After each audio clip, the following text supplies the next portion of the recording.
नमस्कार दोस्तों, आज फिर से आपके सामने रूबरू हुई हूँ एक शिक्षाप्रद छोटी सी कहानी लेकर। आज भी मैंने गोविंद शर्मा जी की किताब हवा का इंतज़ाम में से आपके लिए कहानी निकाली है। आशा करती हूँ सुनेंगे तो आपको बहुत अच्छा लगेगा। हवा का इंतज़ाम, जो आज की विषम परिस्थितियाँ चल रही हैं, ये आपको भी पता है, हर इंसान हवा का इंतज़ाम ही करने में लगा हुआ है। तो चलिए चलते हैं और सुनते हैं मेरे साथ हवा का इंतज़ाम। संत लाल वर्षों पहले इसी गांव में रहते थे। बच्चे बड़े हो गए। बड़े बेटे को शहर में अच्छी नौकरी मिल गई तो वह पिता को अपने साथ ले गया। छोटा बेटा अब भी गाँव में रहकर खेत संभाल रहा था। संत लाल कभी कभी ही गाँव में आते थे।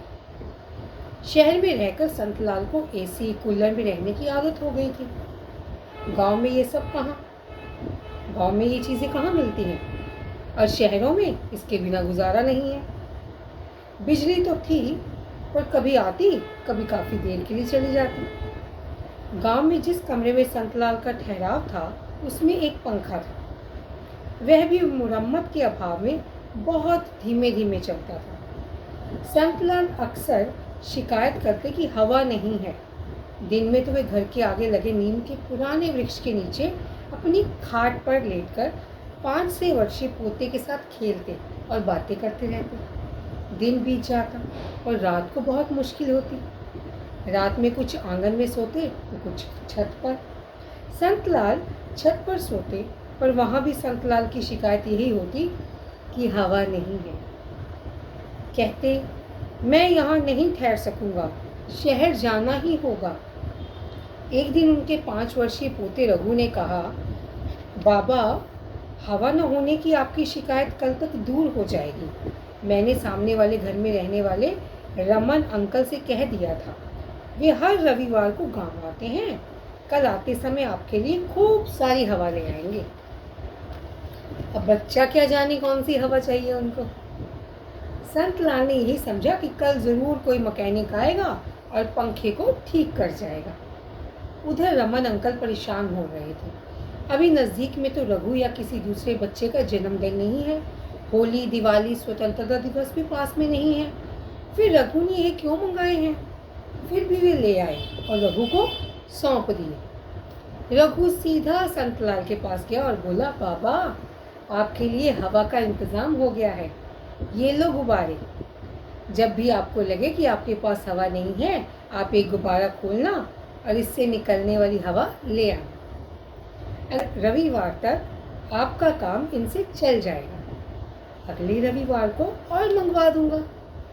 संत लाल उसकी बात सुनकर हैरान हो रहे थे कि रघु बोला, अब तो आप हवा कम बताकर मुझे छोड़कर नहीं जाएंगे, मेरे पास ही रहेंगे। देखिए बच्चे का मन, जो सिर्फ भाव समझता है और अपने बड़े बुजुर्गों के साथ रहने के लिए कुछ भी करने को तैयार है, और अपने बालपन से वो अपने दादा के लिए किस प्रकार की हवा का इंतज़ाम कर रहे हैं। यही तो प्यार है, यही संस्कार है। तो क्या कहा रघु ने कि अब तो नहीं जाएंगे मुझे छोड़कर। यह बात है, मुझे अपने पास रखने के लिए रघु ने हवा का इंतज़ाम कर दिया है। संत लाल ने रघु को छाती से लगाते हुए कहा, नहीं नहीं, इतने प्यारे बेटे को छोड़ के मैं भला क्यों जाऊंगा।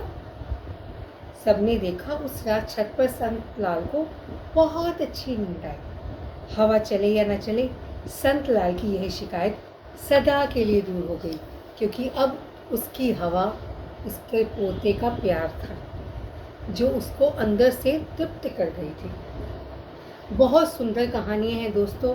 ये हवा का इंतज़ाम किताब आदरणीय गोविंद शर्मा जी की है, तो ज़रूर पढ़िए और मुझसे भी सुनिए। मैं भी ज़रूर आपको सुनाऊंगी और प्रतिक्रिया से ज़रूर बताइएगा कि कैसी लगी आपको कहानी।